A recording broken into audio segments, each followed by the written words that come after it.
Hi guys, అందరికీ merry Christmas. మేము Christmas రోజు వాటర్ ఫ్రంట్ పార్క్ అనేసి జీలాంగ్లో ఉంటుంది, అక్కడికి వెళ్ళాము. అక్కడ సెలబ్రేషన్స్ చాలా బాగుంటాయి అనేసి. సో ఈ సెలబ్రేషన్స్ చూడడం కోసం చాలా మంది వచ్చారు అండ్ అరేంజ్మెంట్స్ కూడా చాలా బాగున్నాయి. ఆ వెదర్కి, ఆ మ్యూజిక్, అక్కడ డీజే ఎంత బాగుందో, అసలు చాలా బాగా అనిపించింది. ఫస్ట్ టైం నేను క్రిస్మస్ని ఇంత బాగా ఎంజాయ్ చేస్తున్నాను. సరే ఇంకా లైట్స్ ఆన్ చేయలేదు కదా అనేసి ఒక వాక్వే ఉంటుంది, మధ్యలోకి వెళ్ళొచ్చు. ఆ వాక్వే త్రూ మేము వెళ్ళాము, చాలా బాగా ఎంజాయ్ చేసాము.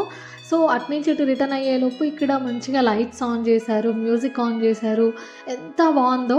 మీరు కూడా ఈ క్రిస్మస్ని చూసి ఎంజాయ్ చేయండి. అందరికీ వన్స్ అగైన్ మేరీ క్రిస్మస్.